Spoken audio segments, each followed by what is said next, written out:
হাতে ট্যাটু করছিল আপনার, এটা ধানমন্ডি থেকে, এরপরে আবার রিমুভ করতে গেছে। রিমুভ করতে আচ্ছা এক মিনিট, এটা একটা মজার ব্যাপার আছে। মজার ব্যাপার হইলো ওনাকে, উনি আমার কাছে আসছিল ট্যাটু করতে, আমি ট্যাটু করি না বলছি, পরে সে ধানমন্ডি থেকে করছে। এরপরে আমার কাছে আসছে, পরে আমি বলছি এটা তো কাঁচা, শুকাক, তারপর আমি রিমুভ করে দিব না। বাসায় গেছে আবার রিমুভ, সেটা আবার দৌড়ে গেছে নিউ মার্কেটে।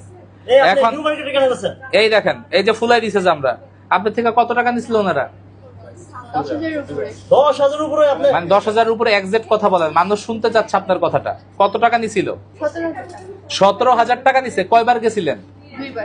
ওরা বলছে যে এটা 100% রিমুভ হবে, পরে যে ফুলে গেছে আপনি জিজ্ঞেস করেন নাই আমার এই হাতটা যে নষ্ট করলেন, এখন এটার সমাধান কি? আস্তে আস্তে ঠিক হয় নাই, বছর গেছে। আচ্ছা যাই হোক বন্ধুরা, আপনারা কেন ট্যাটু করেন? আর ট্যাটু করার পরে না না রিমুভ করতে মজার ব্যাপার আছে। ট্যাটু যখন করছে তখনও ওই বান্ধবীর পাল্লায় পরে করছিল, বান্ধবী রিমুভ করছে তখনও বান্ধবীর পাল্লায় পরে করছে। এই বন্ধু বান্ধবীদের বাদ দিতে হবে, বাদ দিয়ে আপনার বন্ধু দরকার আপনার। না না ওর আপনার সাথে কোনো কাগজ শোনার দরকার নাই।